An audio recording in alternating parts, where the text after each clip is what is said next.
¿Alguna vez te has preguntado cuánta agua consumen nuestros inodoros? ¿O qué es más higiénico? ¿Un inodoro o un teléfono móvil? Bienvenidos a El Microscopio Filosófico, un podcast para curiosos. Descubre las grandes historias detrás de los pequeños detalles.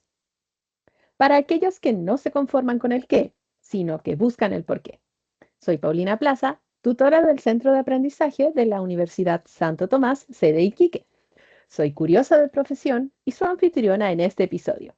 Cada semana, los miércoles y viernes, de 11:15 a 12:35 horas, afinaremos nuestra lente para explorar la historia, la filosofía y la ciencia detrás de sus curiosas preguntas.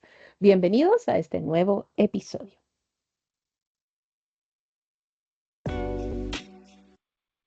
Como ya es costumbre, vamos a colocar el episodio pasado bajo nuestro portaobjetos para poder ver los puntos principales.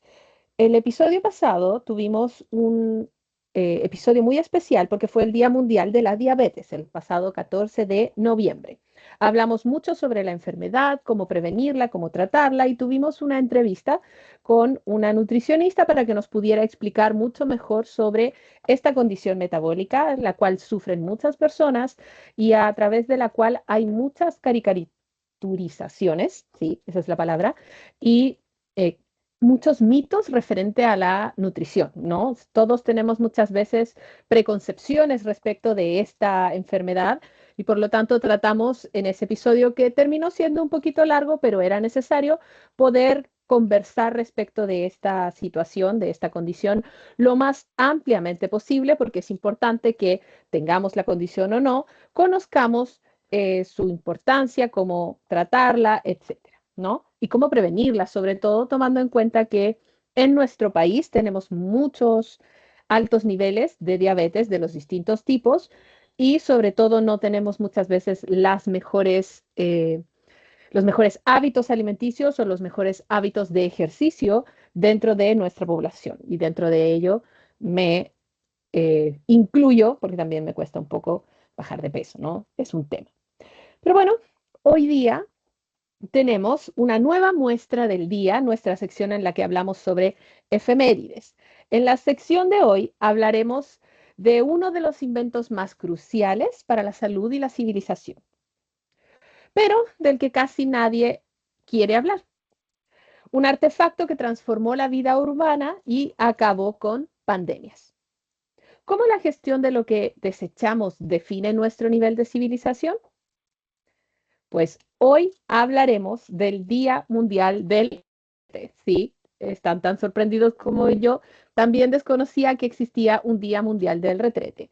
Esta fecha nos sirve para reflexionar sobre el saneamiento y la dignidad humana y cuán importante un invento como este ha sido para los procesos de urbanización y de prevención respecto de salud, puesto que muchas veces actualmente, como gozamos de un sistema de saneamiento mucho más estructurado, no nos ponemos a pensar verdaderamente en el gran viaje que ha sido para nuestra civilización en todas las partes del mundo el encontrar una forma de lidiar con nuestros desechos. Por lo tanto, un día como hoy, 19 de noviembre, la Organización de Naciones Unidas ha determinado que es un día para conmemorar la importancia de este invento. Y vamos a justamente entrar a su página, pero vamos a traducir esto para que podamos leerlo.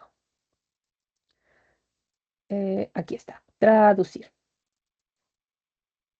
Ahí sí. El Día Mundial del Retrete o del Inodoro, como quieran llamarle.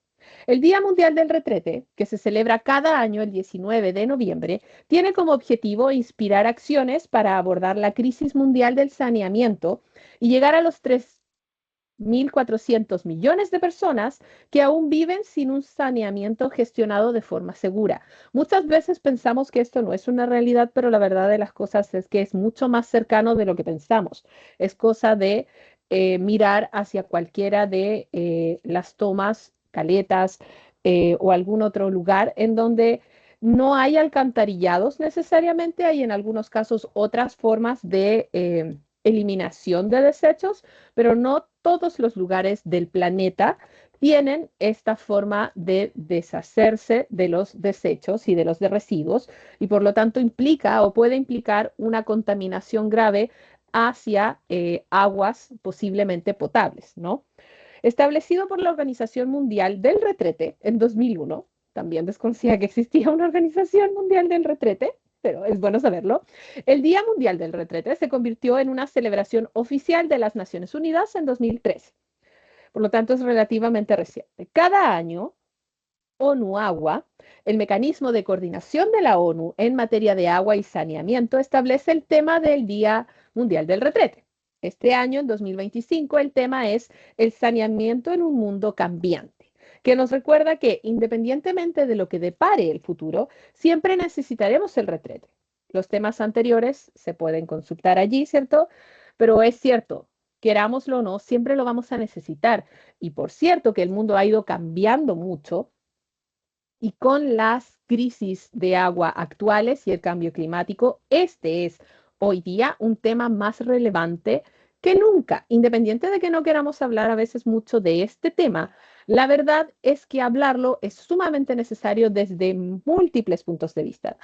Claramente desde un punto de vista de salud, pero también desde un punto de vista de urbanización, eh, un punto de vista ecológico, claramente, para tratar de ver cómo podemos reutilizar mucha del agua que utilizamos para la eliminación de estos desechos y un tema social y de dignidad humana muy grande, porque es bastante inhumano muchas veces y afecta mucho a la dignidad de las personas no poder tener un sistema de saneamiento válido y correcto.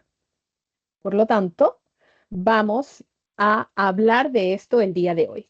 Pero primero tenemos que pensar cómo era la vida antes del retrete.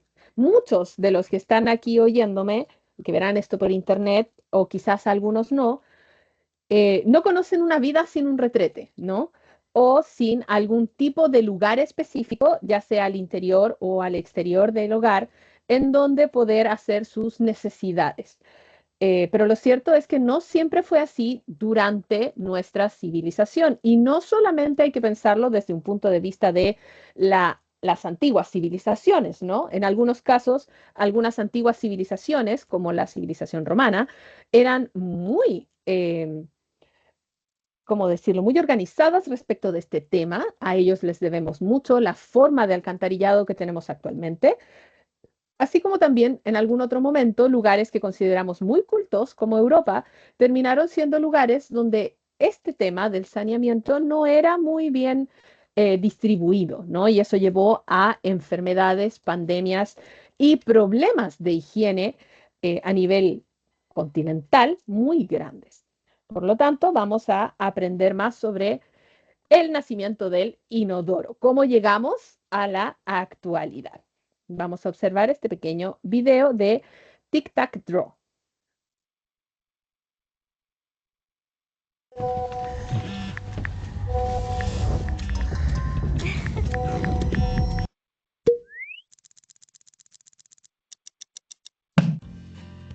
Hola TikTakers. Hoy vamos a hablar de un elemento imprescindible en nuestras casas, incluso tanto como en la cocina. ¿Se os ocurre qué puede ser? Os dejamos unos segundos para pensar. ¿Nada? Hoy queremos contaros la historia del inodoro, el VC, el retrete... Sí, el lugar donde hacemos caca. Seguro que muchos no os imagináis vuestra vida sin él, pero ¿sabéis desde cuándo existe? Pues por increíble que parezca, los romanos en el siglo I ya tenían algo muy parecido. Su sistema de letrinas públicas con agua corriente llevaba los excrementos a cloacas subterráneas, así que la ciudad estaba bastante limpia y olía bien. Pero con el declive del Imperio Romano, el sistema dejó de usarse y dio paso al ¡agua va! Es lo que se gritaba antes de vaciar los orinales por la ventana. ¿Os imagináis ir caminando por la calle y que os sorprendan con eso? Además de muy asqueroso, provocó que todo estuviera muy sucio y las enfermedades se reprodujeran. Y pasaron muchos años tic-tackers hasta que en 1596 John Harrington, sobrino de la reina Isabel I, fabricó el primer inodoro de la historia. Se trataba de un váter conectado a un depósito de agua que arrastraba los desechos al ser descargado. Lo instaló en el Palacio Real y aunque este hito podría usarse para popularizarlo, la reina prefirió no difundirlo. En ese momento tampoco había redes de alcantarillado, lo que dificultaba su uso. Tuvieron que pasar 2 siglos más para que otro inglés, Alexander Cummings, retomara la idea y creara el inodoro moderno. Patentó el retrete en 1775. Su mejora principal con respecto a la idea de Harrington fue la creación de una tubería con forma de S, que evitaba que los malos olores subieran hacia arriba. Eso permitió que los váteres se pudieran instalar en viviendas particulares. A partir de entonces el VC estuvo en permanente cambio y perfeccionamiento. Al principio eran todos de madera, pero en 1849 Thomas Twyford fabricó los primeros de cerámica. Y es que esto no solo es una cuestión de comodidad tic-tackers, el saneamiento es fundamental también para la salud pública. Por eso en 1848 el Parlamento británico publicó una ley que obligaba a instalar inodoros en todas las viviendas nuevas. Pero esto difiere mucho de unos países a otros. Los inodoros europeos distan mucho de los chinos o de los japoneses, que son casi como ordenadores, con chorrito de agua incluido. Pero lo más importante es que toda la población mundial pueda acceder a ellos. Pero aunque nos parezca que en la actualidad hay retretes en todas las casas del mundo, eso está muy lejos de ser cierto. La OMS publicaba en 2019 que más de la mitad de la población mundial, en torno a 4.200 millones de personas, carece de saneamiento gestionado de forma segura. Esto provoca un grave empeoramiento de las condiciones sanitarias y muchas personas mueren cada año por este problema. Es importante que los países con más recursos ayuden a los desfavorecidos a mejorar esta situación tic-tackers. Desde aquí mandamos nuestra petición. Contadnos en comentarios cómo son los retretes en vuestro país. No olvides suscribirte y darle a like si te ha gustado. Muy bien, ahí está otro canal de YouTube que les puede gustar muchísimo, Tic Tac Draw, que tiende a explicar varios distintos temas de esta manera dibujada como acabamos de ver. Pero tal cual como salía allí, ha sido difícil, ¿no? La vida del inodoro, el nacimiento del inodoro y cómo ha ido cambiando a través de los años, ha significado un paso muy importante tecnológicamente hablando y uno del cual muchas veces no hablamos mucho porque es un poco tema tabú debido a que se habla del procesamiento de heces, orina y desechos humanos. Por lo tanto, hay muchas personas a las que les da un poquito de asco, ¿no? Pero la verdad de las cosas es que sin el inodoro no podríamos tener el nivel de urbanización que tenemos actualmente. Y tal cual como aparecía en el video, esto viene de hace mucho antes. En el caso de Europa, desde el mundo romano, pero en otras áreas de Oriente era mucho más establecido la higiene y el cuidado, sobre todo en el mundo musulmán. De hecho, el bidet viene más o menos de esa época. Y esa es la razón por la cual de toda Europa, en España y Portugal, que fue donde hubo más asentamiento musulmán o moros, como se les llamaba, es que también viene la costumbre de no solamente tener un inodoro, sino también tener un bidet, porque hay todo un tema allí de limpieza y purificación en muchas de las religiones de Oriente. Por lo tanto, vamos a ver sobre este nacimiento del inodoro. ¿Qué nos dice National Geographic de la historia de este invento tan particular y que tanta falta nos ha hecho a través de los años, sin el cual podemos existir? Vamos a esperar que cargue y lo vamos a leer. Sobre todo porque para que nos salgan muchos comerciales. Muy bien. El nacimiento del inodoro. El sifón, un tubo en forma de S, fue la solución que adoptó Alexander Cummings para impedir que el olor de las deposiciones desechadas volviera a subir por el desagüe del retrete, que era un tema y que a veces sigue siendo un tema dependiendo de cómo sea nuestra plomería, ¿no? Porque hay que pensar que ahora tenemos plomerías una encima de la otra, dado que estamos construyendo de manera vertical en edificios. Así que vamos a ver aquí. Aquí tenemos una imagen de un inodoro antiguo de Alexander Cummings. Sí, como suele decirse, la civilización es la distancia que los humanos ponen entre ellos y sus excrementos. El retrete sería un buen indicador del nivel de esa civilización. Los romanos se acercaron mucho a la idea actual del inodoro con su sistema de letrinas públicas, con agua corriente, que se llevaba de inmediato las deposiciones hacia una serie de cloacas subterráneas, de manera que los malos olores se mantenían en unos mínimos aceptables. Pero con el colapso del imperio, este sistema dejó de usarse y durante siglos los orinales se vaciaron por la ventana al grito de agua va, como decía el video, lo que ayudó a propagar el tifus y toda clase de enfermedades infecciosas en Europa. En 1596, Sir John Harrington, ahijado de la reina Isabel I, concibió un váter conectado a un depósito de agua que arrastraba los desechos al ser descargado. Y de allí también viene la forma coloquial de decirle trono al inodoro, porque originalmente era solo para los reales y tenía la forma extravagante que vimos en el video, que más bien parecía un trono donde sentarse, ¿no? Lo instaló en el Palacio Real, pero el invento nunca llegó a difundirse porque la reina, no se sabe por qué motivo, le negó la patente para fabricar más. Puede que, como se ha argumentado, la ausencia de redes de alcantarillado o de fosas sépticas hubiera frenado el uso a gran escala del váter de Harrington. Pero también puede pensarse que las clases altas habrían imitado a la reina y el invento se habría difundido. 2 siglos más tarde debieron pasar para que otro inglés, Alexander Cummings, retomara la idea e inventara el primer inodoro moderno. Este relojero de Londres patentó en 1775 un retrete cuyo funcionamiento se regía por el mismo principio que el de Harrington. Una descarga de agua limpia arrastraba los desechos. Su gran invención fue que el desagüe se hacía a través de un sifón, una tubería en forma de S, que es lo que tenemos hasta el día de hoy, que permite mantener el nivel de líquido en la taza, creando una barrera de agua limpia que impide que los malos olores retornen hacia el sanitario. Esto permitió instalar el retrete en la propia vivienda sin problemas. Y aquí tenemos un esquema de cómo era y funcionaba el retrete de Cummings.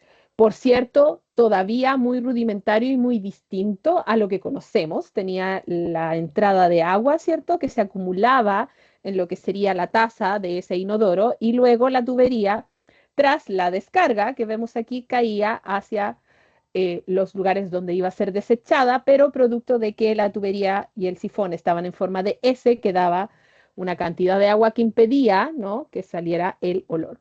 Pero si se fijan, no tenía tapa el retrete, porque estaba muy diseñado y pensado igual que las letrinas romanas. Las letrinas romanas, como vamos a ver dentro de poco, no tampoco tenían algo que tapara el orificio, ¿cierto?, donde uno se sentaba a hacer sus deposiciones.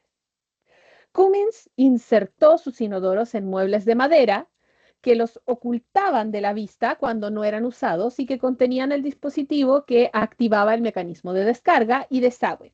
Sin embargo, el sistema no era perfecto. La cisterna goteaba con frecuencia y la válvula instalada en el fondo de la taza para cerrar el sifón tendía a atascarse, algo que, seamos sinceros, todavía a veces pasa incluso en los inodoros actuales. Y aquí tenemos algunas caricaturas de cómo era este water closet, que era como se le llamaba en aquella época, y de ahí viene la famosa sigla WC, ¿no?, para el baño. Un modelo mejorado. Joseph Braham, un ebanista que había instalado varias unidades del retrete de Cummins, se fijó, en los defectos de su diseño e ideó una válvula mucho más eficaz para cerrar el sifón, que se mantenía limpia gracias al flujo de agua. Y esta es la válvula que tienen los inodores actuales, que si alguno ha levantado, ¿cierto?, la parte de atrás donde se acumula el agua, que no me acuerdo ahora del nombre, ¿no?, pero lo que está atrás, ¿cierto? Hay una válvula que cuando uno aprieta el gatillo se levanta y luego por succión vuelve a pegarse. Esa es la famosa cisterna por bisagra, esta forma. Braham añadió además una segunda válvula para cerrar la cisterna, evitando así las filtraciones, esta que decía por bisagra. Las articulaciones de estas válvulas, que funcionaban mediante muelles, estaban diseñadas para permanecer siempre secas, de manera que no se bloqueasen durante el invierno cuando el agua llegaba a congelarse. Porque también hay que pensar que muchos de estos water closets originalmente no estaban dentro de la casa, estaban afuera. Y de ahí viene la famosa imagen, ¿no? De tener que ir hacia el exterior para poder ir al baño y que pasa mucho, por ejemplo, en lugares rurales todavía actualmente. Estas grandes casetas, ¿cierto?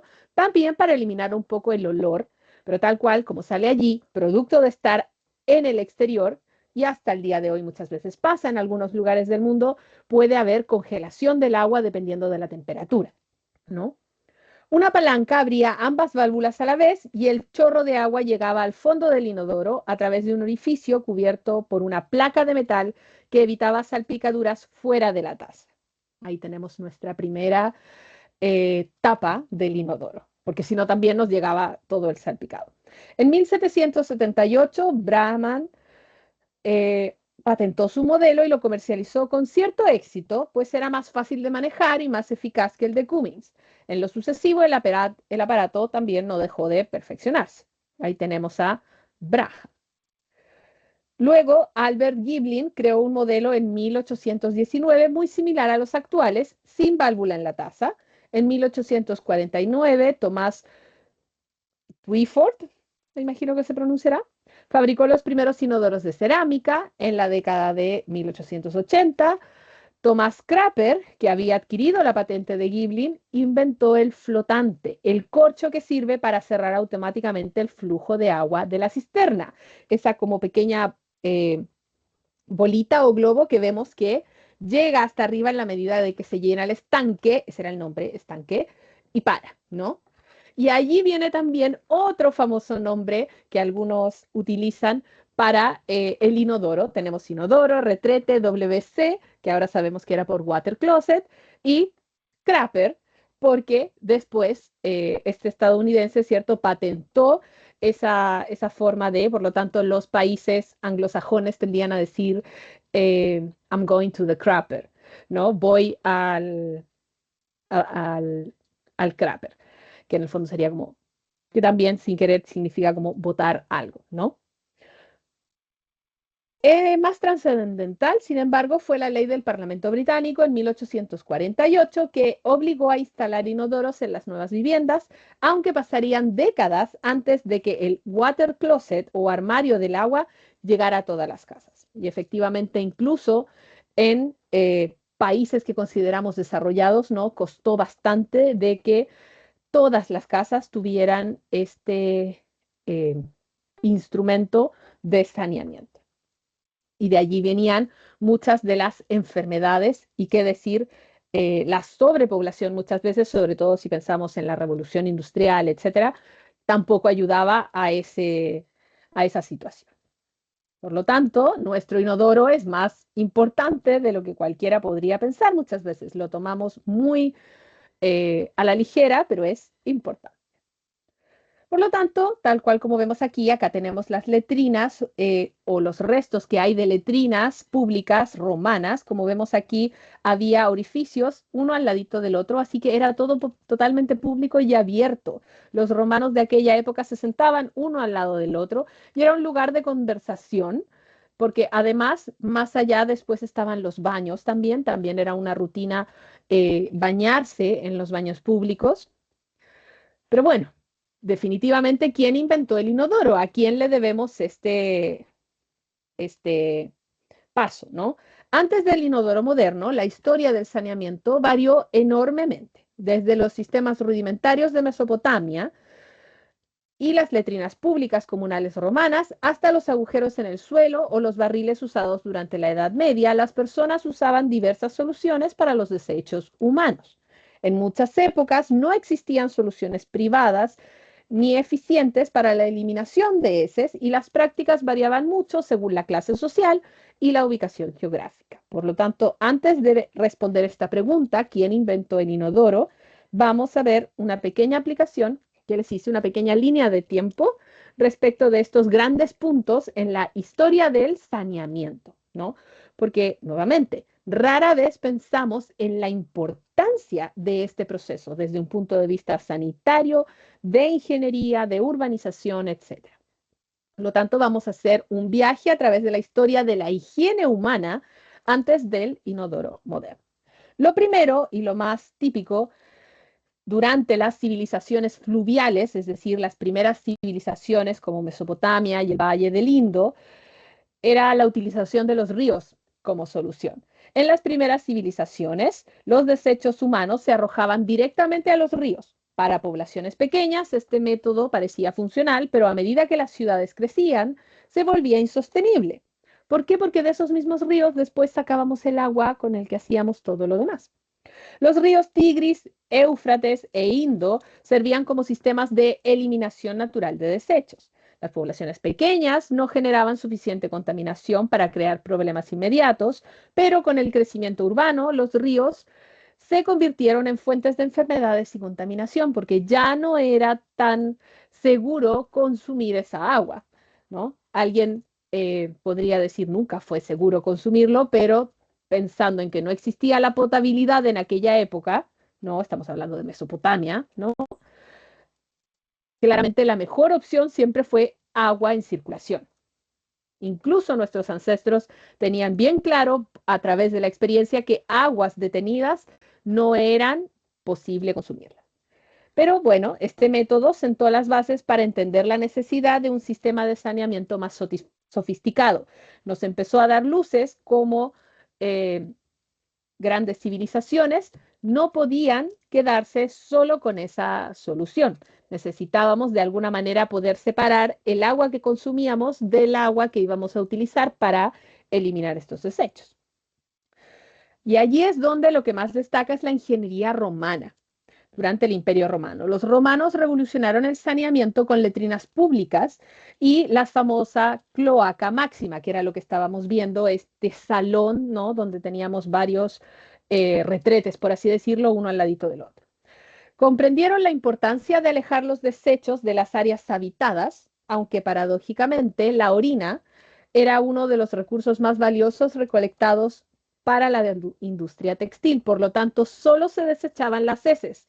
La orina se acumulaba para poder ser utilizada la industria textil. La cloaca máxima, construida en el siglo VI a.C., fue uno de los primeros sistemas de alcantarillado del mundo.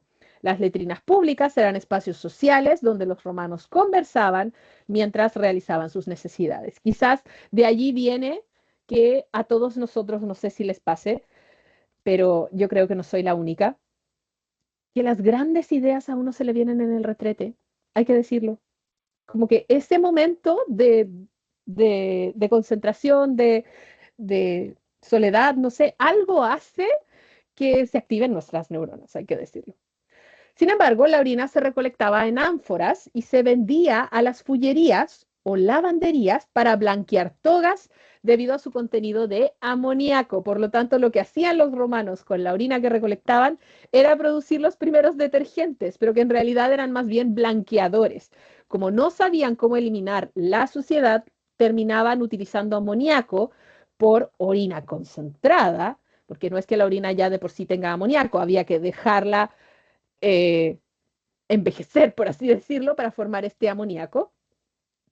Y cualquiera que haya acumulado agua con orina, producto de que se ha cortado el agua, no podemos usar el WC, etcétera, X motivo, sabe lo complejo que es eso y lo oloroso que es. Pero bueno, este sistema funcionó durante siglos, pero colapsó tras la caída del Imperio Romano, dejando a Europa sin una infraestructura sanitaria adecuada. Porque no nos olvidemos que el colapso del imperio no fue simplemente dejamos de funcionar, hubo todo un tema geopolítico de guerras, etcétera, que ese es otro capítulo por sí solo. Luego, si vamos a la Edad Media y a la Edad Moderna temprana de Europa, pasamos a el Gran Hedor, que es como se le llama a esa época. Después de la caída de Roma, Europa perdió sus sistemas de saneamiento y durante siglos los desechos se arrojaban por la ventana a las calles, directamente, o sea, sin nada que decir. Se pegaba el grito y se lanzaba, fuera heces o fuera orina. Las ciudades se convirtieron en foco de enfermedades, culminando en el Gran Hedor de Londres de 1858. Con el grito "agua va", se advertía a los transeúntes antes de arrojar desechos por la ventana, desde la altura. Las calles medievales eran ríos de inmundicia, mezclando basura, excremento y desechos animales. Por lo tanto, nos sorprende que el cólera y otras enfermedades infecciosas devastaran con las ciudades europeas durante siglos. En 1858, el calor extremo que hizo ese año hizo que el río Támesis, convertido en una cloaca abierta prácticamente, desapareciera, no, perdón, desprendiera un hedor insoportable que paralizó Londres en aquel año. El gran hedor finalmente obligó al gobierno británico a construir un sistema de alcantarillado moderno diseñado por Joseph Bazalgette. Este evento marcó el inicio de la era moderna del saneamiento urbano. Y esta es la razón por la cual, entre otras cosas, ocurrieron pandemias muy grandes en donde prácticamente murió gran parte de Europa, ¿no? Como la peste bubónica, la muerte negra, etcétera. ¿Y por qué eso no pasaba en el Imperio Otomano y en otras partes del mundo?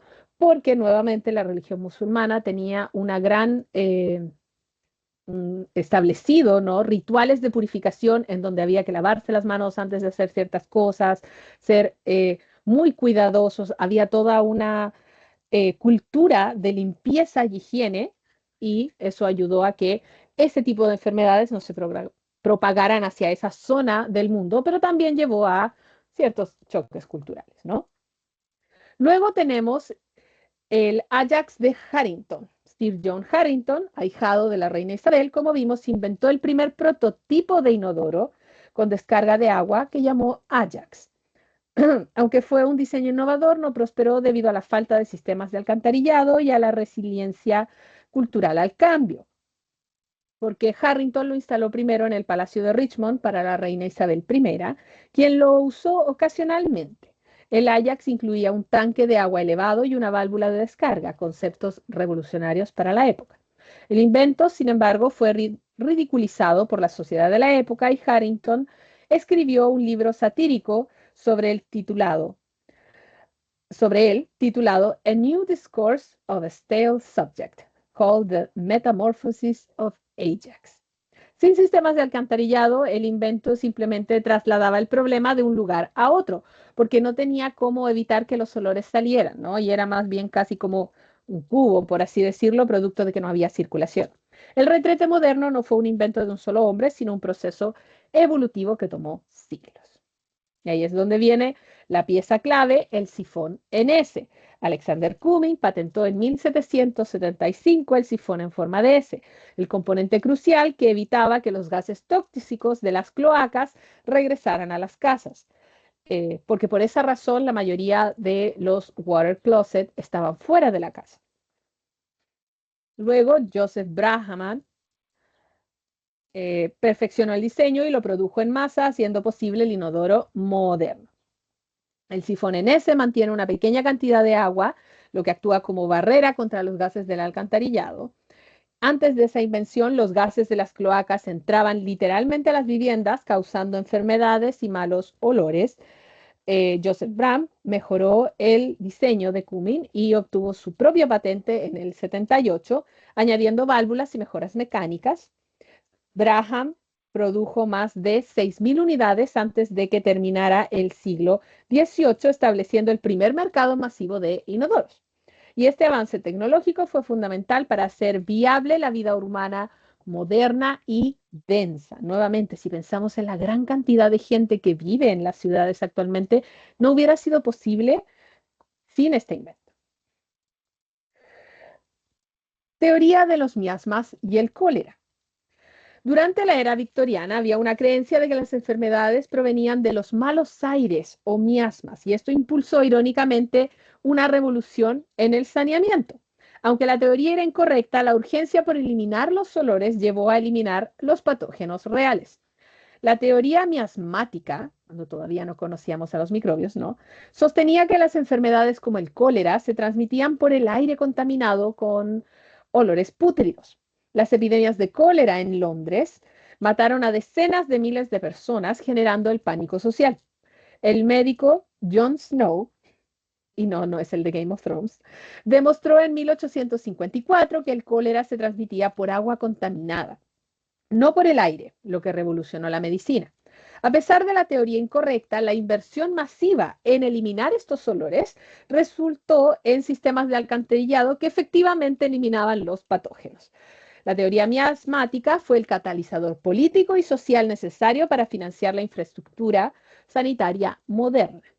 Este es un ejemplo de cómo una teoría equivocada puede llevar a soluciones correctas por las razones equivocadas, pero lo importante es que ayudó muchísimo a mejorar la higiene en las ciudades.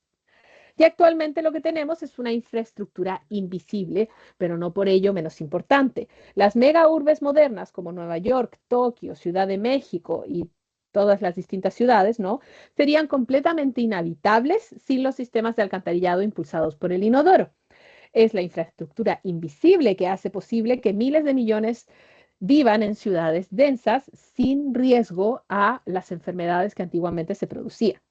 Ciudad de México, por ejemplo, con más de 21 millones de habitantes, procesa aproximadamente 44.000 litros de aguas residuales por segundo. Como diría Juan Carlos Bodoque, ¿no? Nunca había visto tanta caca junta. O sea, Nueva York tiene más de 11.000 kilómetros de tuberías de alcantarillado suficientes para dar la vuelta al mundo 4 veces. Sin sistemas modernos de saneamiento, la densidad poblacional de ciudades como Tokio sería letal. Y se estima que cada persona en una ciudad moderna genera entre 200 y 300 litros de agua residual por día. Y es aquí donde se entiende la importancia de un día como hoy, de un Día Mundial del Retrete, porque no nos damos cuenta de la cantidad de aguas residuales que producimos hasta que verdaderamente lo enumeramos. Y esto ni siquiera es necesariamente en un día en el que uno esté mal de la guatita, o sea, es un día completamente normal. El Banco Mundial estima que el saneamiento inadecuado cuesta a la economía global 260.000 millones anuales en pérdida de productividad y salud. El inodoro y el alcantarillado no solo cambiaron la higiene, hicieron posible la civilización urbana moderna tal y como la conocemos. Por lo tanto, el legado sanitario es importante. La historia del saneamiento es un recordatorio de cómo la ingeniería y la salud pública están entrelazadas. Desde los ríos de Mesopotamia hasta las alcantarillas victorianas, cada era nos enseñó lecciones valiosas sobre la importancia de mantener nuestras ciudades limpias y saludables. Nunca debemos olvidarlo. Por lo tanto, si volvemos y vamos viendo a los distintos personajes que nos ayudaron en estos procesos, partimos con John Harrington, que diseñó este primer water closet con su válvula, pero su diseño no se popularizó. Ahí podemos verlo, muy sencillo. Luego tenemos a Alexander Kunz, aquí lo tenemos al caballero presente, en 1775, patentando su water closet, pero ahora con una tubería en forma de S, este sifón que impedía que los olores volvieran a la estancia. Luego, Joseph Brahman, en 1778, hizo mejoras significativas a lo que hoy entendemos como el inodoro más actual, con esta válvula con bisagra que reemplazó la válvula de deslizamiento anterior, evitando que así se congelara.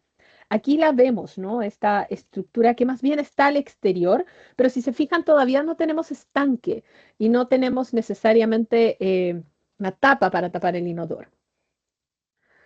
Y luego, Thomas Crapper, luego de todos los anteriores que también hemos ido viendo, es al que más se le da el honor de decir que, si bien no inventó el inodoro, dio el gran impulso a mejorarlo, al hacerlo más accesible y al añadirle el sistema de cisternas que se convirtió en el estándar. Así eran los inodoros iniciales que desarrolló Thomas Crapper en 1884. Muy similar a lo que tenemos actualmente, pero con un estanque muy arriba, con una tubería, ¿no? Y había que tirar una cadena, y por eso se dice tirar la cadena, porque literalmente era una cadena larga que había que tirar hacia abajo para que cayera con fuerza toda el agua de este estanque. Y este estanque ya tenía dentro nuevamente esta eh, estructura como globo, ¿no? Que evita que se rebalse el estanque. Luego, en la medida que hemos ido modernizando este diseño, fuimos bajando el estanque y tenemos el inodoro actual. ¿Pero podemos vivir sin retrete? Francamente, ¿podemos hacerlo? Lo más probable es que la respuesta sea no. Vamos a ver lo que dice las Organizaciones Unidas. Porque la verdad es que el día de hoy y para este año, el tema es que siempre necesitaremos el retrete. En un mundo cambiante, hay algo que siempre sigue igual. Siempre necesitaremos el retrete. Independientemente de lo que nos depare el futuro, siempre dependeremos en el saneamiento para protegernos de las enfermedades y mantener limpio nuestro entorno. Ya tuvimos, de hecho, una pandemia, ¿no? La pandemia del COVID-19, que volvió a recordarnos, si es que no reforzar la enseñanza que todos tuvimos en la educación inicial, de que el lavado de manos y la limpieza e higiene son importantísimos para evitar propagar enfermedades.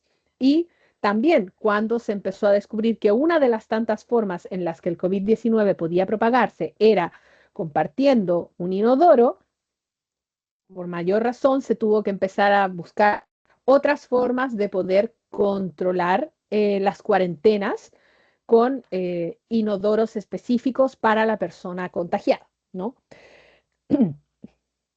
En la actualidad, miles de millones de personas siguen viviendo sin acceso a un retrete seguro, una situación que afecta sobre todo a los más pobres, especialmente a mujeres y niñas. Y esto es todavía aún más doloroso, tomando en cuenta las necesidades de higiene que tenemos las mujeres, que muchas veces son mayores, tomando en cuenta lo que ocurre una vez al mes, ¿no? Durante nuestra menstruación. A medida que pasa el tiempo, la presión sobre los servicios de saneamiento es cada vez mayor. Y es un tema que uno se extraña que no se converse tanto, sobre todo en candidaturas políticas, ¿no? No por ponerme política necesariamente, pero aquí en nuestro país estamos pasando a una segunda vuelta y extraña, lamentablemente, que la mayoría de nosotros no nos demos el tiempo de pensar en esto y exigirle a nuestras autoridades que se hable del tema y que se hable de eh, los planes a futuro. Personalmente, yo vivo en una ciudad que está en el desierto más árido del mundo, por lo tanto, el uso del agua y cómo se trata es y debería ser el tema principal de todos los que vivimos en esta ciudad y sin embargo se nos va dentro de todas otras prioridades cuando si no hay agua no hay vida. Bueno, a medida que pasa el tiempo, la presión sobre los servicios de saneamiento es cada vez mayor. En todo el mundo, el envejecimiento de las infraestructuras está provocando su deterioro. Además, la inversión no está creciendo al mismo ritmo que la demanda y el cambio climático está transformando nuestro mundo, causando el deshielo de los glaciares, unas condiciones meteorológicas más adversas y el aumento del nivel del mar. Debemos aunar fuerzas para crear retetes que sean accesibles para todos, que sean resilientes a inundaciones, sequías u otros choques climáticos, porque también es todo un tema cuando hay desastres naturales y todas las calles quedan empapadas de lodo y que no necesariamente todo es lodo, ¿no? Que reduzcan al mínimo las emisiones de gases de efecto invernadero y que estén respaldados por sistemas sólidos e inversiones sostenidas, que no estemos rogando por dinero para poder mantener nuestra infraestructura. Por lo tanto, necesitamos invertir urgentemente en sistemas de saneamiento preparados para el futuro. El acceso al saneamiento es un derecho humano, ya que es fundamental para llevar una vida sana, digna y productiva. Si todas las personas tuvieran acceso a un retrete seguro y resiliente, podríamos salvar miles de vidas cada año y sentar las bases de un mundo más pacífico y próspero. Necesitamos retretes para todos en todas partes. Por mucho que cambie el mundo, hay cosas que siempre seguirán igual y una de ellas es que nunca dejaremos de necesitar retretes. Es hora de pasar a la acción. Construyamos hoy los retretes del mañana.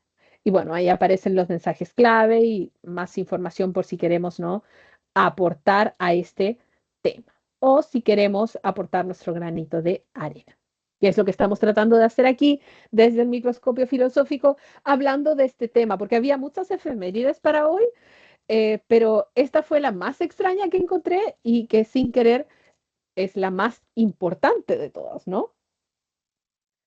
Por lo tanto, incluso empresas como Harpic hablan de este tema, de que te necesitamos baños dignos y que es un derecho para todos y todas, porque hay hasta 3.500 millones de personas en el mundo que todavía siguen viviendo sin servicios de saneamiento. El retrete o inodoro es un espacio esencial en nuestras vidas, por lo que debería ser un lugar seguro y no suponer un riesgo. Existen diversos factores como los desastres naturales y las guerras que dañan e interrumpen los servicios de saneamiento, lo que puede provocar contaminación, proliferación de enfermedades mortales y haciendo, por ejemplo, que cada día 1.000 niños menores de 5 años mueran, de acuerdo a la Organización Mundial de la Salud del 2023. El saneamiento es un derecho humano, por lo que adoptar medidas para mejorar y proteger el acceso a baños dignos debe ser una prioridad. Y nuevamente, no pensemos si vivimos en una ciudad o en un país que no está en guerra, que no está en esas condiciones, que esta es una realidad que no viven nuestros compatriotas o no es una realidad que viven la gente que podamos conocer, ¿no?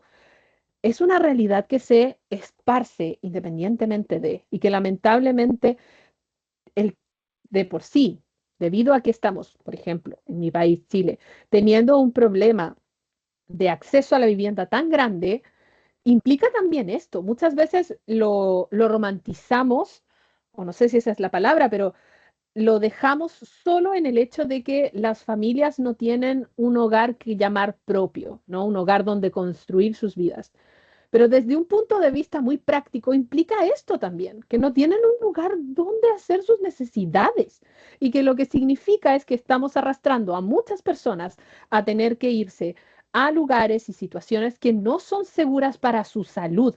Y a lo largo de la historia, lo único que significa eso es una mayor carga para las sociedades, porque más personas enfermas significa mayor gasto público.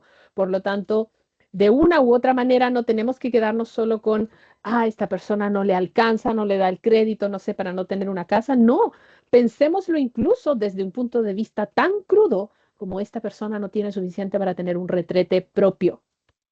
Así de sencillo es, ¿no?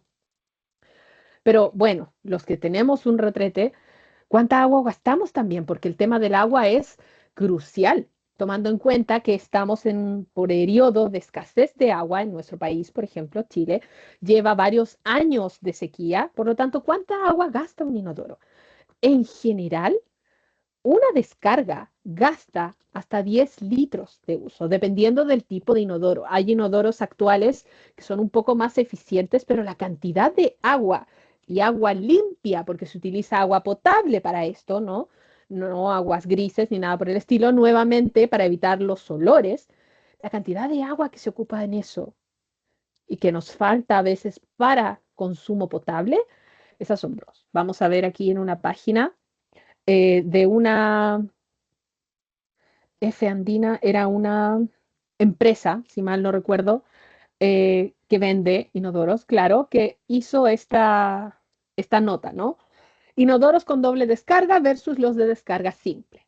¿Cuáles son los doble descarga? Estos que tienen dos botones, ¿cierto? Uno para la descarga de líquidos y otra para la descarga de sólidos, y otros que tienen un solo botón o una sola manilla son los de descarga simple. ¿Cuánto ahorro de agua realmente se puede hacer en un hogar dependiendo de qué tipo de inodoro tenemos? Porque también dependiendo de la antigüedad, muchas veces nuestros inodoros puede que sean de una descarga simple o que puede que sean de una descarga doble, pero incluso así se puede quizás ver nuevas formas de hacer que el de doble descarga sea aún más, eh, ¿cómo decirlo?, ecológico, ¿no? De hecho, me pareció ver en alguna noticia, pero en estos momentos no me acuerdo, no lo logré ver, de que hay ideas de conectar el lavamanos hacia el estanque de del inodoro para que el agua que nosotros desechamos del lavamanos se utilizara como aguas grises, por así decirlo, que no son tan oloras, porque en general no vamos a ensuciarlas tanto, para que con eso se pueda recargar y en el fondo se reutilice un poco de agua y no se pierda tanto. Pero nunca logré encontrar dónde era, así que por eso no lo coloqué, ¿no? Entonces, en un mundo, perdón, en un mundo donde la sostenibilidad y la eficiencia hídrica son más cruciales que nunca, cada decisión en nuestro hogar cuenta. Y no solo desde un punto de vista de gasto, porque ni siquiera abramos esa puerta, porque los gastos de las cuentas de agua ¡puf! Han subido muchísimo. Y justamente por eso, porque nos estamos quedando sin agua, seamos sinceros. Entonces, y sí, esto incluye algo tan fundamental como el inodoro. ¿Alguna vez te has dedicado a pensar cuánta agua se va con cada descarga? La elección entre un inodoro de simple descarga y uno de doble descarga puede parecer un detalle menor, pero la verdad es que impacta directamente tu consumo, tu factura y tu huella hídrica, ¿no? Aquí están los de descarga simple. Durante décadas, los inodoros de simple descarga fueron la norma. Su funcionamiento es sencillo: presionas el botón o levantas la palanca y una cantidad fija de agua se libera para arrastrar los desechos. En promedio, estos sistemas pueden usar entre 6 y 16 litros por descarga, dependiendo de cuán grande sea el estanque y dependiendo de su antigüedad y diseño. Mientras más antiguo, más cantidad de litros se tendría a acumular. Si bien cumplen su función, su principal desventaja radica en la falta de flexibilidad. No importa si solo necesitas desalojar líquidos o sólidos, el volumen de agua siempre es el mismo. Esto significa que en muchas ocasiones estamos utilizando más agua de la necesaria, lo que se traduce en un desperdicio silencioso pero constante de agua en nuestros hogares. Mientras que la solución actual, pero nuevamente se está viendo otras opciones y nunca se debe dejar de buscar nuevas opciones, es la de inodoros de doble descarga, que es lo que ahora está más instalado en la mayoría de las nuevas construcciones. La innovación trajo consigo el inodoro de doble descarga, una respuesta eficiente a la necesidad de conservar agua. Este sistema se distingue por ofrecer dos opciones de descarga, cada una diseñada para una necesidad específica. Descarga parcial para líquidos, que utiliza un volumen menor de agua, generalmente de 3 a 4 litros, y es ideal para desechar líquidos optimizando el consumo, y la descarga completa para sólidos, que libera el volumen de agua necesario para los desechos sólidos, y que aquí generalmente son 6 a 10 litros en los actuales, ¿no? Y eso significa, como impacto real, un ahorro en tu factura y en el planeta. Si hablamos de números, ¿cuánto puedes ahorrar realmente al cambiar un inodoro a uno de doble descarga? Considerando una familia promedio de 4 personas que utilizan inodoro unas 20 veces al día, lo que significaría 15 descargas parciales y 5 completas, con un inodoro simple, ¿no? 20 descargas al día serían 120 litros. 120 litros por los 365 días del año significa 43.800 litros. En cambio, con uno de doble descarga, que puede ser de 3 a 6 litros, al menos en el caso de lo que ellos promocionan, ¿no? Va a bajar esto a 27.375 litros al día. Por lo tanto, es un ahorro y es una inversión inteligente para el futuro, ¿no? Aquí no solamente hay que pensar en el bolsillo, pese a que es lo que más uno tiende a pensar, sino también en el futuro.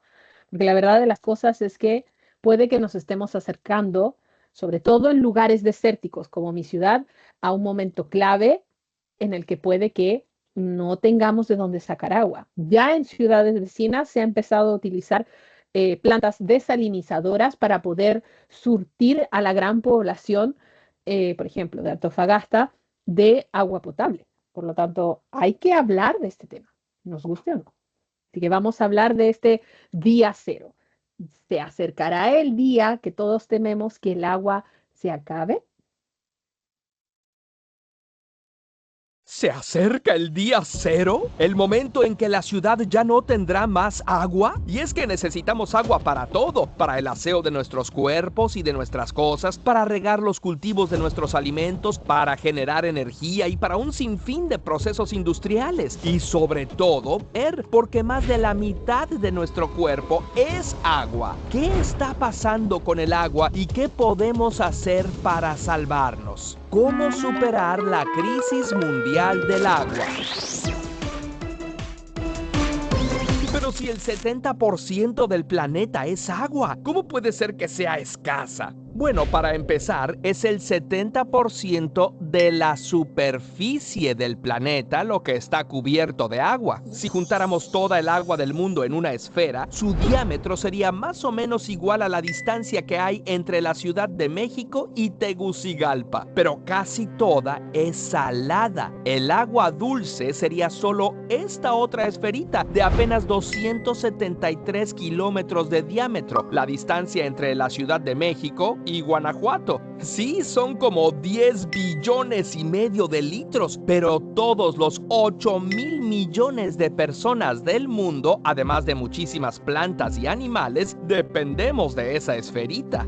Pero espérate, porque la parte de esa agua es subterránea y no es fácil de obtener. La que se puede obtener de ríos y lagos sería esta otra gotita que cabría fácilmente en la carretera México-Cuernavaca. ¿De dónde proviene esa agua? Toda ella viene de las nubes en forma de lluvia o nieve y la encontramos en dos tipos de reservas: agua superficial, como la que hay en ríos, lagos y presas, o también congelada, como la de los glaciares, y agua subterránea, concentrada en los acuíferos. El agua es tan indispensable que los primeros seres humanos solían vivir muy cerca de veneros, ríos y lagos, y de hecho muchas de las ciudades actuales más grandes fueron fundadas en las riberas de ríos, junto a lagos o en medio de ellos. ¿Tu ciudad tiene un río atravesándola o un lago cercano? Pero conforme la población fue extendiéndose, las reservas de agua eran cada vez más inaccesibles. Los famosos acueductos romanos, así como los zapotecas o los purépechas, estaban diseñados para traer agua,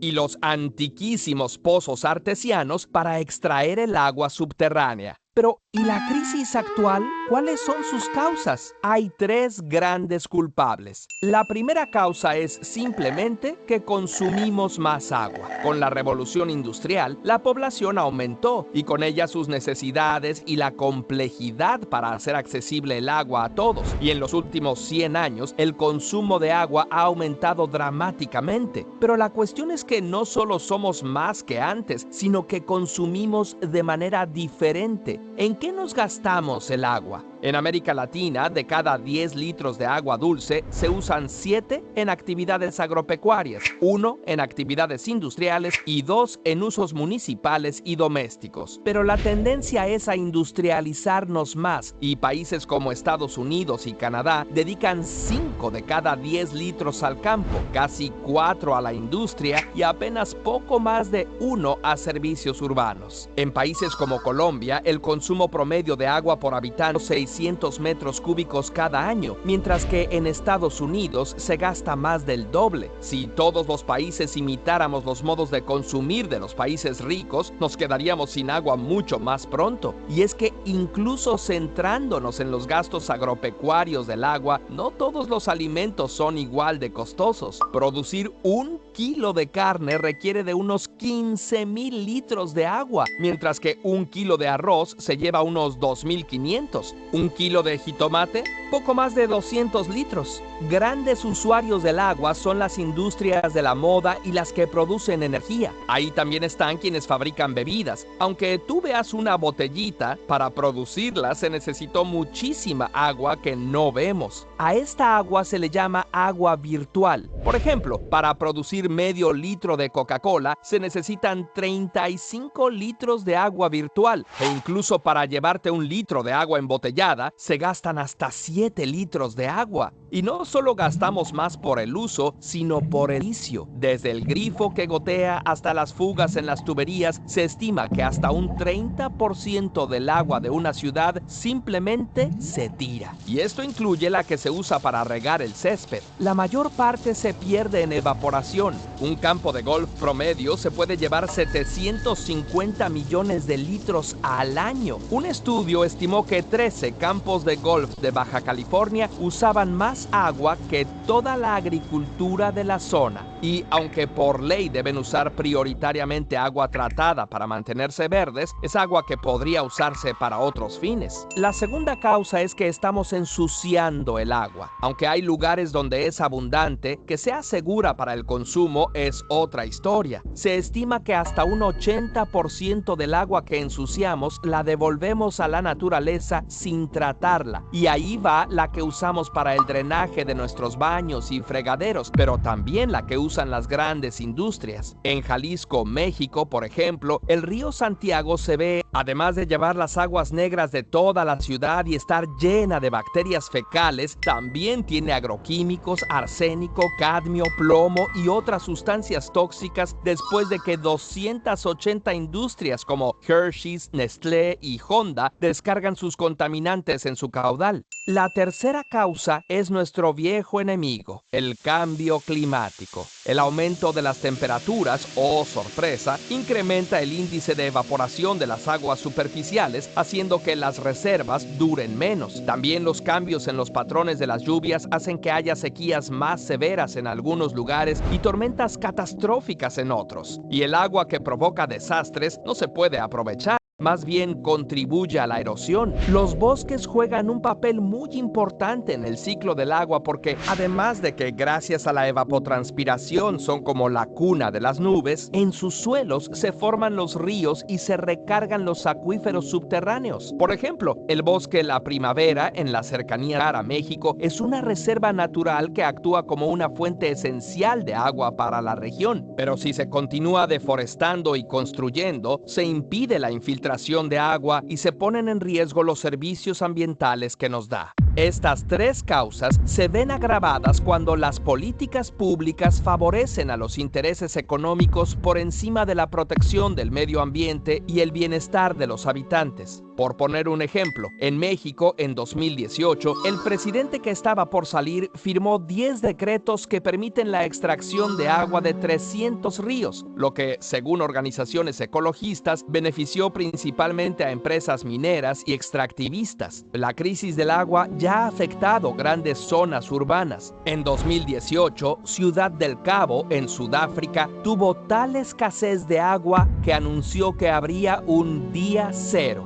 El día en que las reservas de agua no alcanzarían para abastecer a la ciudad. Para solucionar este problema, se promovió la gestión responsable de campañas educativas y restricciones en la distribución. La crisis también impulsó la búsqueda de soluciones alternativas como la recolección de agua de lluvia y la perforación de pozos privados. Además, se exploraron métodos agrícolas más eficientes. Aunque la ciudad evitó la llegada del día cero gracias a estas medidas y al providencial regreso de las añoradas lluvias, la situación resaltó la necesidad de una planificación a largo plazo y la importancia de abordar el cambio climático y el crecimiento poblacional en otras ciudades para evitar una escasez similar. La Ciudad de México enfrenta una crisis similar. Aunque oficialmente no se ha anunciado un día cero, es cierto que el sistema Cutzamala, la red de presas, plantas de tratamiento y tanques de almacenamiento que provee a la ciudad, en enero de 2024 estaba a solo una tercera parte de su capacidad, lo que pone en riesgo a una cuarta parte de la población de la ciudad, quienes ya están pasando por el racionamiento de agua. Sea día cero podría llegar hasta el año 2050 o tan pronto como en junio de 2024, y este escenario está latente en muchos lugares del mundo. Sea como sea, no hay tiempo que perder. ¿Qué podemos hacer para solucionarlo? A nivel individual y familiar, podemos contribuir con las siguientes acciones. 1. Cuidar el agua, reparar fugas, cerrar los grifos mientras no se usan y limitar el tiempo de las duchas y no gastar agua en tareas innecesarias. 2. Cambiar nuestro consumo. Consumir menos carne y productos de origen animal. Evitar las bebidas embotelladas y la ropa fast fashion que consume mucha agua en su producción. Usar papel reciclado. 3. Considerar cambiar nuestro excusado por un baño seco. No es necesario hacer remodelaciones a la infraestructura y ya hay sistemas de recolección de residuos en varias ciudades de México y en zonas rurales es facilísimo utilizarlos como composta. 4. 4. Instalar sistemas de captación de agua en algunas ciudades incluso ofrecen apoyos si no tienes recursos para costearlos. Aunque este tipo de medidas pueden ayudar bastante, se quedan cortas si no hay políticas públicas que las acompañen. Debemos insistir en que quienes toman decisiones que afectan a todos, como funcionarios públicos o empresarios, le dediquen tiempo y recursos a implementar medidas como estas. 1. Que inviertan en la investigación y desarrollo de tecnologías que mejoren la eficiencia en el uso del agua en la agricultura, la industria y los hogares. 2. Que restauren y protejan las cuencas hidrográficas y los ecosistemas acuáticos y bosques que contribuyen a la recarga de acuíferos y a la regulación del flujo del agua. Eso incluye evitar el acaparamiento y la contaminación del agua por grandes empresas. 3. Que se invierta en mantenimiento y reparación de los sistemas para evitar fugas y pérdidas por evaporación. Expertos estiman que con tan solo invertir un 0.06% del PIB lograría espectaculares avances. Seguramente podemos dedicarle ese porcentaje a un asunto tan fundamental como nuestra propia supervivencia. Algunos entes han propuesto que el agua debería dejar de ser un derecho y convertirse en una mercancía para dejar que su precio suba según lo dicte el mercado y así costear su obtención y saneamiento. El problema es que el agua no es como cualquier producto que, si se vuelve más caro, podemos dejar de consumirlo y cambiarlo por otro. En todo caso, se podrían aplicar tarifas diferenciadas, que pague más quien más gaste y mayores beneficios económicos obtenga. Finalmente, algo que tanto las autoridades como cada uno de nosotros podemos hacer es colaborar en la educación y sensibilización sobre lo importante que es el agua en nuestras vidas y cómo podemos contribuir en su buen uso y conservación, y que el día cero nunca nos alcance. Curiosamente, si te interesa tener un baño... Muy bien, así que tal cual como salía allí, hablar de agua, y en este caso de aguas residuales, sigue siendo igual de importante. Pero, ¿cómo funcionan las famosas PETAR, las plantas de tratamiento de aguas residuales? ¿No? Bueno, en algún momento, 31 minutos, hizo una nota verde al respecto, y de ahí viene el famoso meme, ¿no? De nunca había visto tanta caca junta. Pero lo cierto es que existen distintas formas de hacerlo y es importante que conozcamos cómo es una estructura de entrada de una planta PETAR y cómo se va tratando estas aguas residuales, porque si bien muchas personas son reticentes a consumir agua tratada, independiente de que sea potable, cuando se les dice cuál es el origen, algunas personas prefieren no hacerlo. Eso no significa que las plantas PETAR no sean útiles, porque se pueden utilizar para un montón de otras cosas. Si no las queremos utilizar para consumo, se puede servir para riego, ¿no? Y para otros procesos, sobre todo aquí, por ejemplo, en mi ciudad, donde uno ve que se ocupa mucha agua en el regadío de parques para embellecer a la ciudad, lo cual se agradece. Igualmente, si se pudiera utilizar agua que ya fue tratada residualmente, y no para consumo, pero para eso nos estaríamos ahorrando bastante, ¿no? Y qué decir, cuando uno ve a las señoras regando concreto para poder limpiar mejor y no levantar tanto polvo, uno las entiende, pero podría ser un poquito mejor el uso, ¿no? Y podríamos utilizar esas aguas, porque la verdad de las cosas es que tras pasar por una PETAR, esa agua ya no es residual, es simplemente agua gris o agua potable, dependiendo de cuál nivel de tratamiento tiene. Así que vamos a ver aquí cómo funciona una planta PETAR.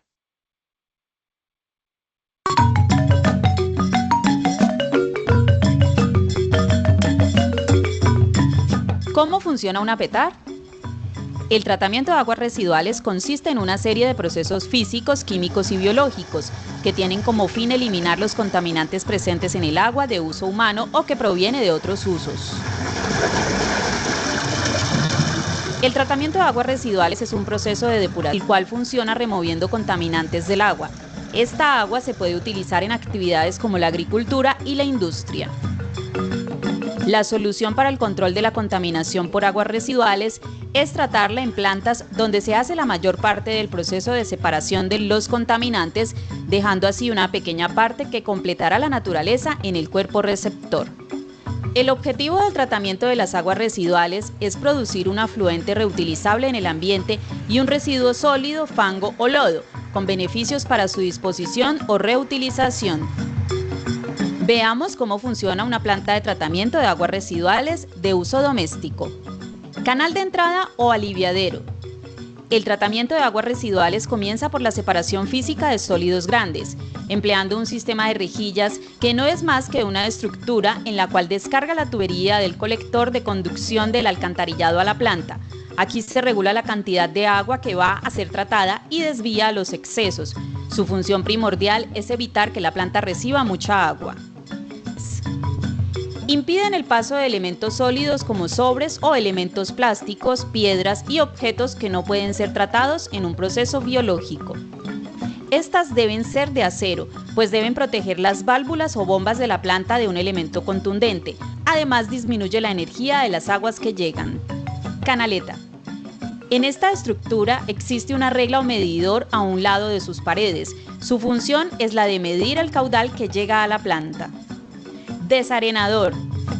En este espacio ocurre la remoción de las partículas de arena contenidas en el agua. Permite que el material sólido más pequeño como tierra y arena se vaya al fondo y luego pueda retirarse. Una vez removidas las partículas se inicia el tratamiento secundario con el zanjón de oxidación. Zanjón de oxidación. En este espacio se suministra el oxígeno necesario para que los microorganismos realicen el tratamiento. Estos microorganismos necesitan aire para vivir, trabajan todos los días y se alimentan de la materia orgánica contaminante. Tanque sedimentador. Es el proceso en el cual se separan los sólidos suspendidos para conseguir así la claridad en el agua. Aquí es donde se generan los lodos, enviándolos al fondo. El agua clarificada se entrega a las quebradas o al espacio definido. Lechos de secado. Finalmente, en este espacio se facilita el manejo de los lodos, ya que con el secado se consigue reducir el peso y el volumen de estos, permitiendo un mejor transporte a los sitios de disposición. Una vez que se separa la masa biológica o sedimentación, el agua tratada puede experimentar procesos adicionales como desinfección o filtración. El afluente final puede ser descargado o reintroducido de nuevo en una masa de agua natural, río, quebrada o bahía, incluso en ambientes de terrenos superficiales o al subsuelo. ¿Qué no debe llegar a una petar? Es difícil de creer, pero a las plantas de tratamiento de aguas residuales suelen llegar elementos como condón, ropa interior, bolsas plásticas, vasos desechables, cordones de zapatos y prendas de vestir. Todos estos elementos viajan por las tuberías, ocasionando obstrucciones y daños en las redes de alcantarillado, afectando así el funcionamiento de la planta. Debemos ser buenos usuarios. El daño que provocamos por la equivocada disposición de residuos sólidos puede generar problemas al apetar, afectando así a los vecinos que sí hacen un buen uso de este servicio. Recuerda, no debemos hacerle a otro lo que no queremos que nos pase a nosotros. Está en nuestras acciones y responsabilidad ser una comunidad comprometida con la protección de los recursos naturales y el buen uso del servicio que ofrecen las empresas que trabajan por nuestro bienestar.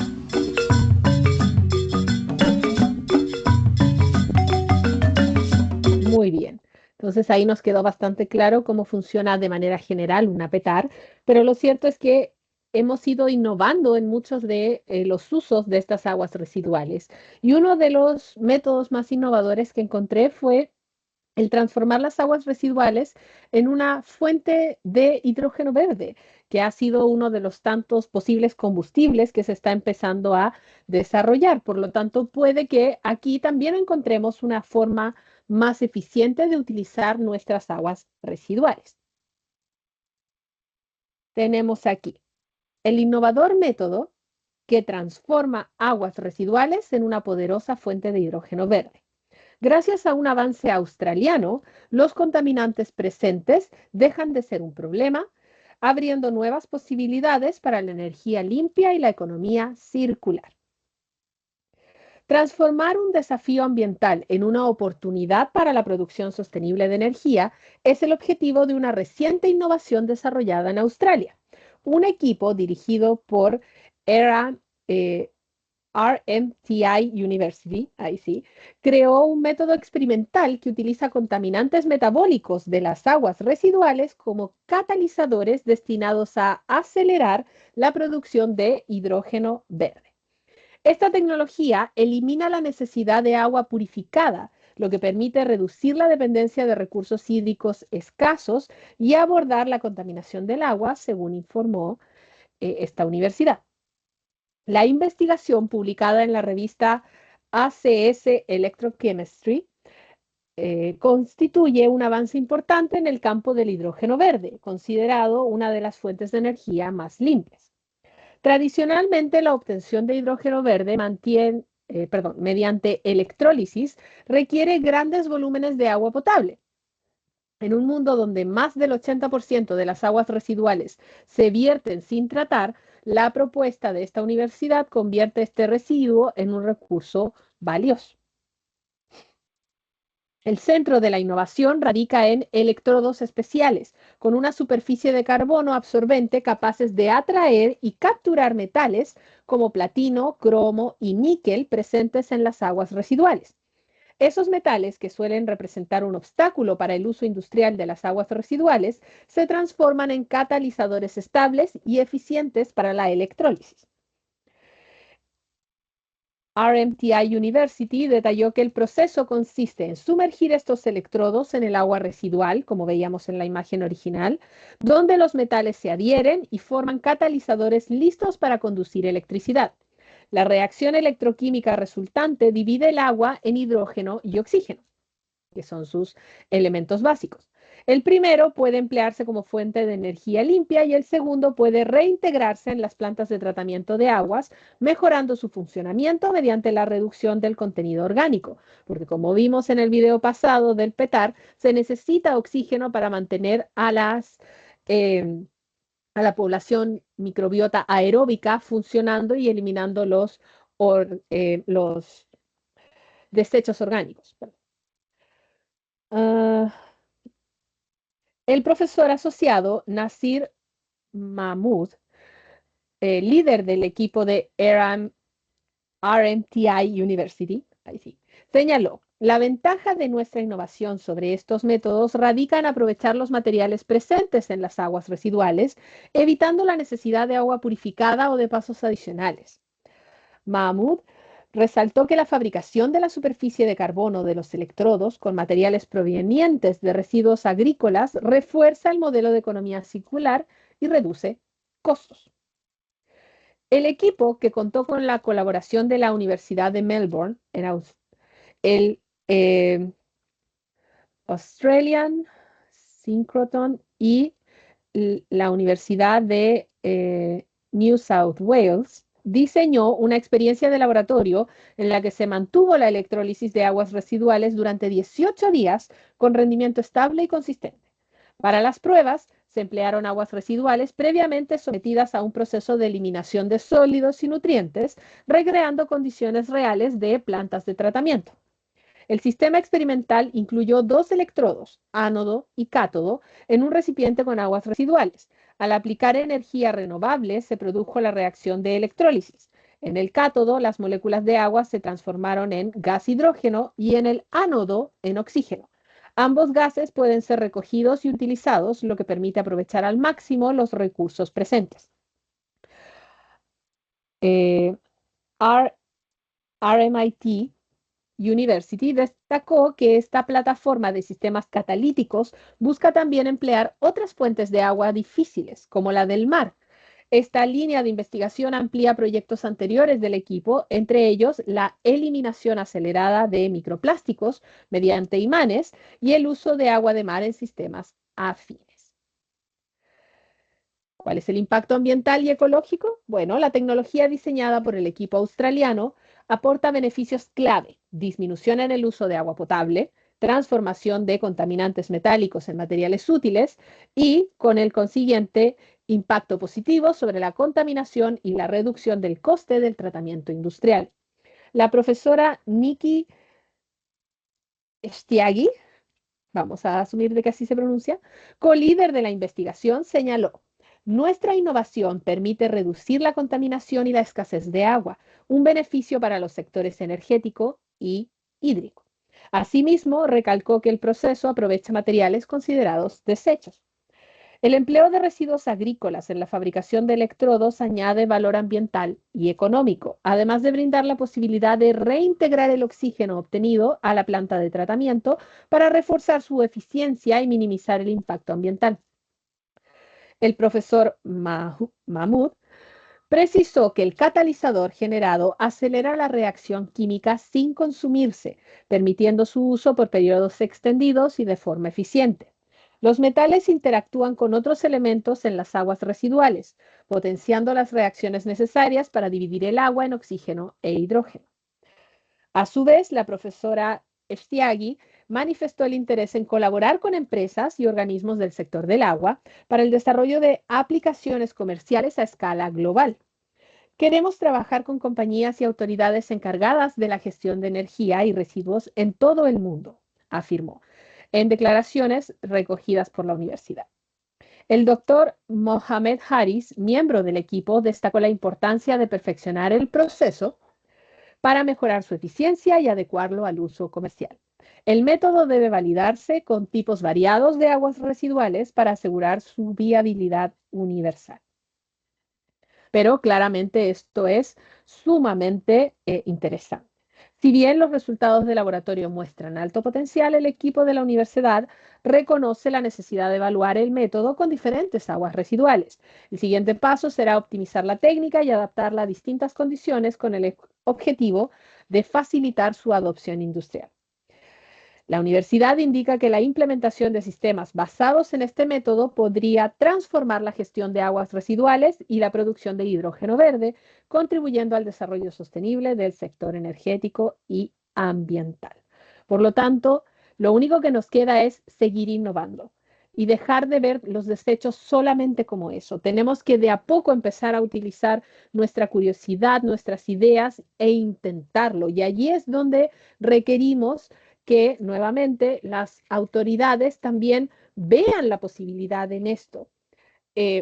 A todos los que nos gusta la ciencia, lamentablemente a veces nos duele el pensar que tenemos que buscar algo que sea económicamente viable para llamar la atención del resto de las personas, en vez de solo encontrarlo así de importante, ¿no? Pero la verdad de las cosas es que sí, la ciencia está para el uso y el mejoramiento de la calidad de vida de las personas, no solamente por el conocimiento.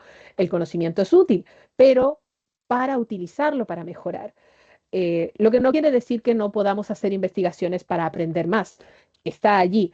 Pero dado los grandes problemas ambientales que tenemos y que a largo plazo van a significar problemas sociales y de salud tan grandes, qué mejor que podamos poner parte de nuestro granito de arena en tratar de mejorar este problema.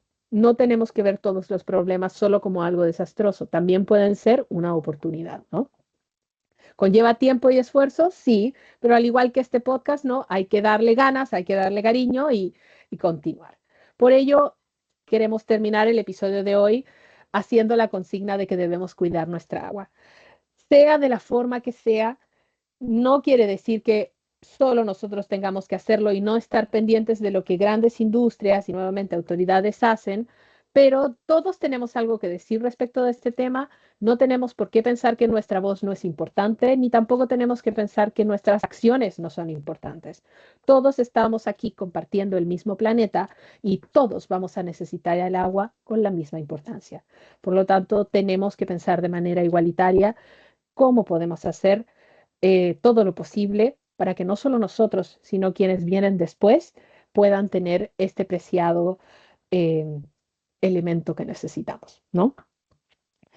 Así que dicho eso, como es la naturaleza de nuestro podcast, nuevamente recordarles sobre el Ágora Científica. Pueden participar escribiéndonos en nuestra cuenta institucional de Instagram, @centroaprendizaje_st_IQQ. Utilizar los hashtags microscopio filosófico o hashtag podcast para curiosos, escribir en los comentarios de nuestros videos o escanear el QR para poder escribir en el formulario sus preguntas curiosas por si desean que continuemos en este viaje, ¿no?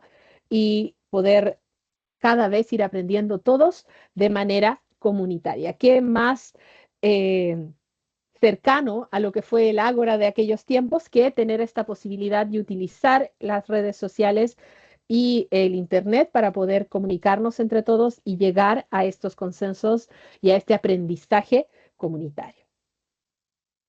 Por ello, los esperamos para un nuevo episodio del Microscopio Filosófico, un podcast para curiosos. Descubre las grandes historias detrás de los pequeños detalles.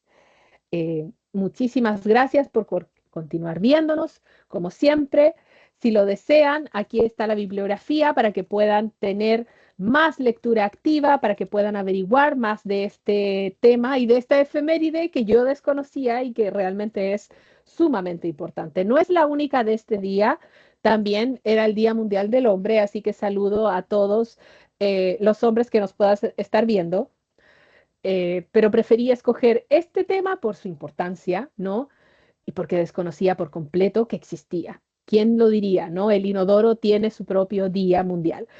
Uno a veces tira la talla, ¿no? De que, o el chiste, de que ahora hay días para todo, pero la verdad de las cosas es que si nos ponemos a pensar, ¿quién mejor que el inodoro para que tenga su propio día? Porque en verdad nos ha servido más de lo que pensamos y lamentablemente muchos lo tomamos eh, casi como una certeza y en realidad no lo es.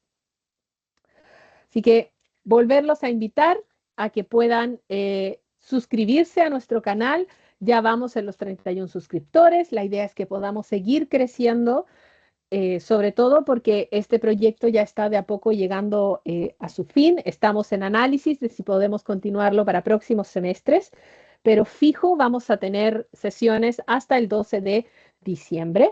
Aún así, todos los contenidos van a quedar disponibles y públicos para siempre en nuestro canal, pero nos ayuda muchísimo para poder convencer a los jefes de que sigamos con este gran proyecto, ¿no? Si ustedes pueden suscribirse, pueden darle likes a los videos, comentar en ellos y sobre todo las suscripciones, porque la mayoría de las visualizaciones son de gente que no se ha suscrito. Por lo tanto, es con la cantidad de suscriptores que podemos demostrarle más a las autoridades de arriba, ¿no? De que este proyecto está funcionando y de que este proyecto vale la pena continuarlo. Así que los acompañaremos hasta el 12 de diciembre y luego va a depender de ustedes si continuamos o no. Dicho eso, no olviden limpiar sus lentes de curiosidad.